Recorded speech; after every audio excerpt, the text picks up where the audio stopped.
Mga igsoon diya sa ito mapagpasa karon ato Ebanghelyo gihagit ni Jesus ang iyang mga tinunan o kita usab sa paghigugma sa atong mga kaaway. Traditional understanding sa enemies or kaaway, it is a real threat to life. No? So parihas sa kadaghanan nato ang atong mga kaaway dili klaro. Isugo kita sa Ginoo, mas makatabang siguro kung magampo kita o maghimog inventory sa tuang mga kaaway. Asa man sila dapit?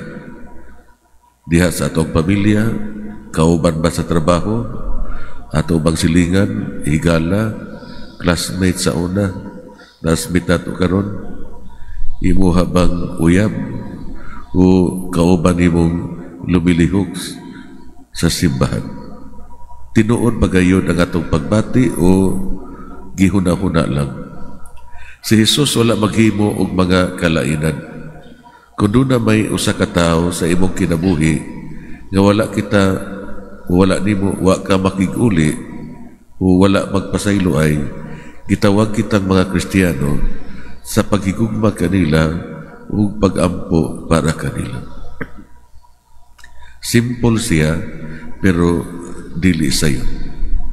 Kung kamo nahigugma lamang sa mga nahigugma kaninyo unsa may inyong madawat. Ang mga kubrador sa buhis naghimo man niana. Kung mohimamat lamang kamo sa iyong mga higala unsa may nahimo ninyo nga labaw sa kasagaran. Bisan gani ang mga tao nga wala magtuo sa Dios naghimo man niana. Magigsuon si Jesus ni balo kung kita nahigugma sa atong kaaway o wala. Siya nangutana, gusto ba kamo nga mahimong akong mga tinunan?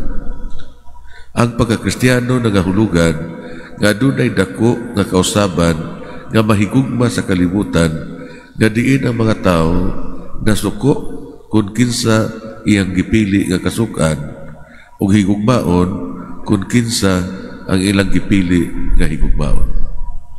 Ug mao kana ning Santos nga misa, mag-ampo kita sa Ginoo. Ginoo, lisod gakson kining imong mga pulong.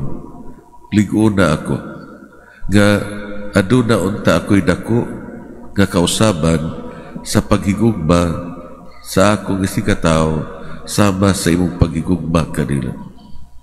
Ug unsa may hagit para kanato mga igsoon, mugahin kitag usa ka oras sa usa ka semana nining panahon sa Kwaresma.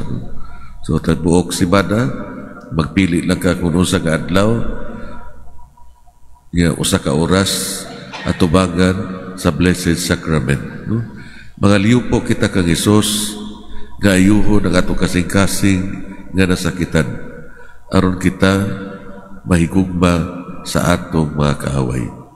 Amen. Mahindog palihog pa sa katiling banaw po lang.